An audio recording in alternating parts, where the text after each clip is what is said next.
നമസ്കാരം. Draft talk ഫുട്ബോളിലേക്ക് അവർക്കും സ്വന്തം. ഫീഫ വേൾഡ് കപ്പിൽ ബ്രസീൽ ഇന്ന് സ്കോട്ട്ലൻഡിനെതിരെ കളിക്കാനിറങ്ങുമ്പോൾ ഗ്രൂപ്പ് സിയിൽ 1-ാം സ്ഥാനമാണ് ലക്ഷ്യം. അതോടൊപ്പം ആരാധകർ ഏറെ ആകാംക്ഷയോടുകൂടി കാത്തിരിക്കുന്നത് നെയ്മർ ജൂനിയറുടെ കളിക്കളത്തിലേക്കുള്ള മടങ്ങിവരവിനാണ്. എന്താണ് കാർലോ അഞ്ചലോട്ടിയുടെ പ്ലാന്? നെയ്മർ എത്ര സമയം കളിപ്പിക്കുന്നു ചോദിച്ചപ്പോൾ അദ്ദേഹം അതിന് കൃത്യമായ മറുപടി പറഞ്ഞില്ല. വേണമെങ്കിൽ 90 മിനിറ്റും കളിക്കാമെന്ന മട്ടിലുള്ളൊരു മറുപടിയാണ് കിട്ടിയത്.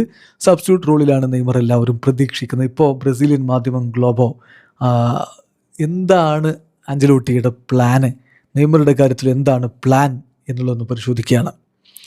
സംഗതി ഇങ്ങനെയാണ് ലഭിക്കുന്ന വിവരങ്ങൾ. The idea is to use the number 10 for few minutes in a favourable situation in the match since he hasn't played for over a month. ശരിയാണ്, കഴിഞ്ഞ മെയ് 17 അദ്ദേഹം അവസാനമായിട്ട് കളിക്കാൻ ഇറങ്ങിയത് സാൻറ്റോസിന് വേണ്ടിയിട്ട്. അതിനുശേഷം അദ്ദേഹം ഏതാണ്ട് ഒരു മാസത്തിലധികമായിട്ട് അദ്ദേഹം ഒരു കളിയും കളിച്ചിട്ടില്ല. അപ്പോൾ ഇത്തരം ഒരു സിറ്റുവേഷനിൽ നെയ്മറെ 90 മിനിറ്റ് കളിപ്പിക്കുക എന്നുള്ളത് ശരിയല്ല. അപ്പോൾ കുറച്ച് മിനിറ്റുകൾ, രണ്ടാം പകുതിയിൽ കുറച്ച് മിനിറ്റുകൾ ഒരു മത്സരം ഫേവറബിൾ സിറ്റുവേഷനിലാണെങ്കിൽ അദ്ദേഹത്തെ ഇറക്കുക എന്നുള്ളതാണ് പ്ലാന്.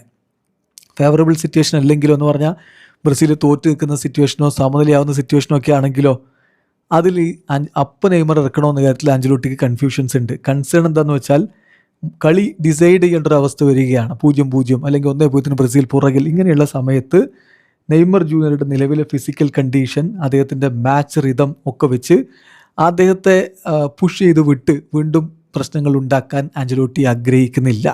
അപ്പോൾ ടെൻഡൻസി എന്താണെന്ന് വെച്ചാൽ നെയ്മർ ജൂനിയർ ഒരു ഫോൾസ് നയനാക്കി കളിപ്പിക്കുക.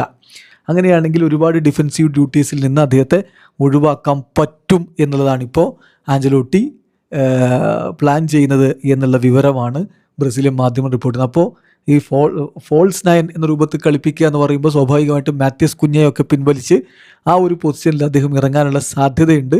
അല്ലെങ്കിൽ ലൂക്കാസ് പക്കേറ്റെ പിൻവലിച്ച് അങ്ങനെയൊക്കെ ഇറക്കാനുള്ളൊരു സാധ്യതയിലേക്കാണ് കാര്യങ്ങൾ പോകുന്നത്. എന്തായാലും നെയ്മറുടെ കാര്യത്തിൽ വ്യക്തമായ പ്ലാൻ ആഞ്ചലോട്ടിക്ക് ഉണ്ട്. താരത്തിന് പരിക്ക് പറ്റാതിരിക്കുക എന്നുള്ളത് ഇമ്പോർട്ടൻ്റ് ആണ്.